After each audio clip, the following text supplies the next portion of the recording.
everybody. Welcome back to Wrenching with Grandpa. Good God, it's Sunday afternoon. I hope I still got a couple of cold adult beverages left in the refrigerator, but hope y'all are having a wonderful Sunday here in mid-Georgia. It was kind of cloudy, but all in all, a wonderful day. Continuing to do yard work and house chores. But we're going to do a quick product review on a Harbor Freight workbench that I picked up yesterday morning for around 130 bucks.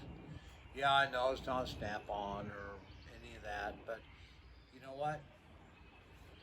Most of us can't afford that kind of stuff, and we make do with what we have. So let's take a look at it, and I've been trying to reorganize and really get ready for some serious wrenching. So let's see what I've cleaned up.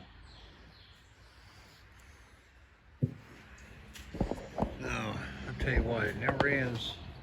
I'm sure most of you know that. Of course, pretty well satisfied with the results we've got down here. We're going to do a little bit of touch up on her, but she's shiny, going to look fine. I'm not going to fool with that anymore. She's good to go. Thank God, Jesus. We do have our light bezels, and my buddy Randy has sent me some others, and so there'll be some swapping on that later down the road. Once he starts producing new lenses for the 66, I'll get some, and that's when we'll do all that. Let's see. Let's back off here a little bit. Well, been trying to get some things cleaned up around here and get rid of some of the clutter. And if anybody needs original valve covers for a 318 early 70 model, or you want a single stage 1966 master cylinder, PM me, real cheap. If not, they go in the scrap. Oh, also, if you want to try to make a trailer hitch bracketry work for a 66 Barracuda, I don't know why, but you know, if you'll pay the shipping and a couple of bucks for a beer, I'll send it to you. Anyway, yeah, just trying to get some of the clutter cleaned up here. I've got an idea for some bins and stuff that we're going to get all of our new parts and stuff put in. But this is what I picked up yesterday at Harbor Freight. It's the 48-inch, $130 workbench. And yeah, it's like I said, it's not what you might think. Oh, by the way, look at that original hubcaps. Valiant. Period correct. Kind of change things around a little bit here, trying to, you know, make it look a little better. But anyway, back to this. She's actually a pretty solid unit, and when you get her all put together and get all the screws and bolts and stuff in, I'm happy. I mean, yeah, you got two drawers. Now, I will admit, you know, this isn't real heavyweight, but put a piece of 1/4-inch plywood in here. It'll hold anything you want to put in there. It's got some really nice glides and a lock, so it's fully down. Got a nice sturdy lower storage area, which you can see I've already started trying to fill up. And this was probably part of the primary reason for me to do this, was to have a place where I could put this. And she's going to support it, I think, very well. I really do. Second door, same thing. Actually, it was kind of fun putting this thing together. I grew up in the 60s, back when we had things like erector sets and home chemistry sets and stuff. So as kids, we got to build stuff. with nuts and bolts and brackets and I-beams and all that. And I know this is IKEA for the shop. And so it was a lot of fun. Probably, you know, maybe a couple hours to put it all together. Took me a little bit longer because I had some other things that I had to do. But all in all, good. Got this nice LED light underneath. Use some light on what you're working on. And of course, like I said, if you've been around here a little while, you see what a mess my shop is.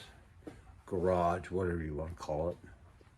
I call it a shop because I don't park cars in here. I work on cars in here.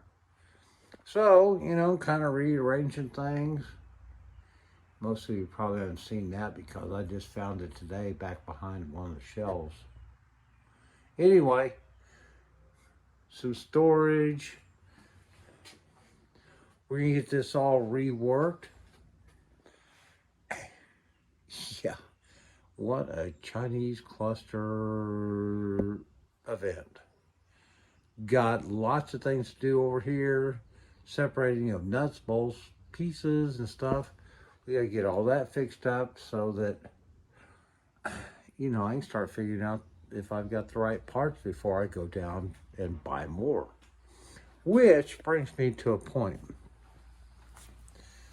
I recently bought a air conditioning blower motor assembly for my daily driver,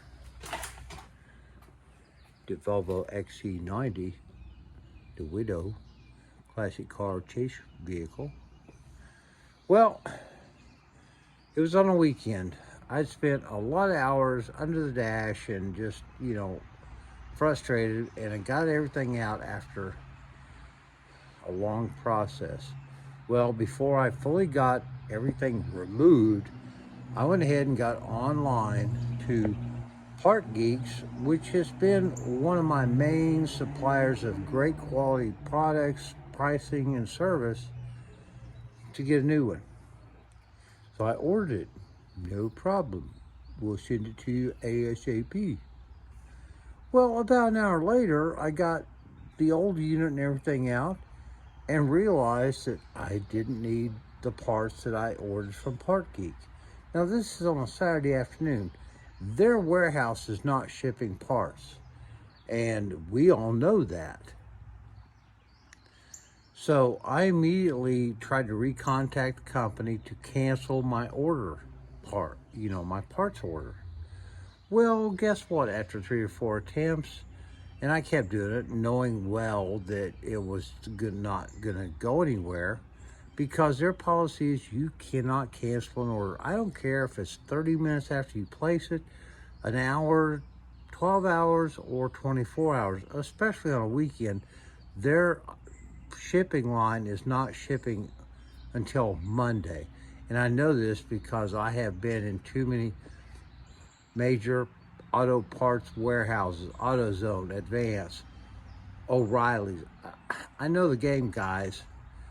Your shit does not ship on a weekend. But you can't cancel an order within 24 hours because nobody's here to answer the call or process the cancellation. Guys, that's BS.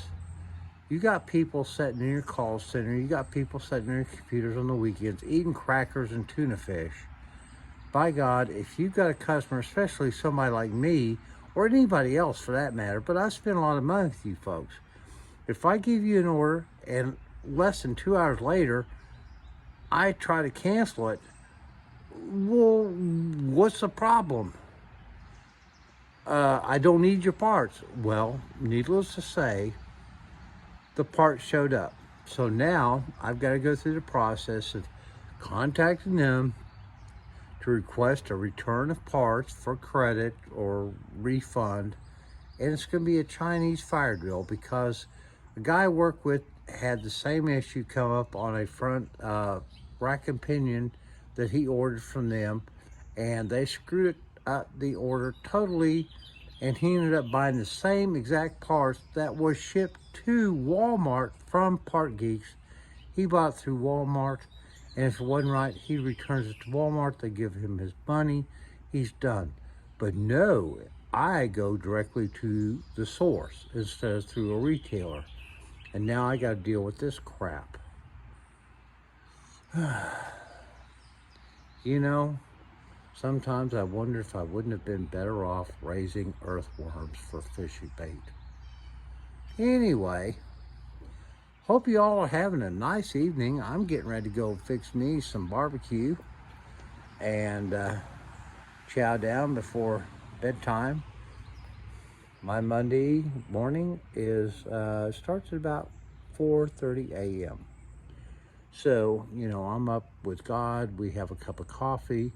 And by the way, Lord, thank you for the blessings you bestowed upon my family and myself. And may you look after those friends, family, and these things I ask in the name of my Savior, Jesus Christ. Y'all have a great week. If you're wanting to follow along, guys, I really could use some more subscribers.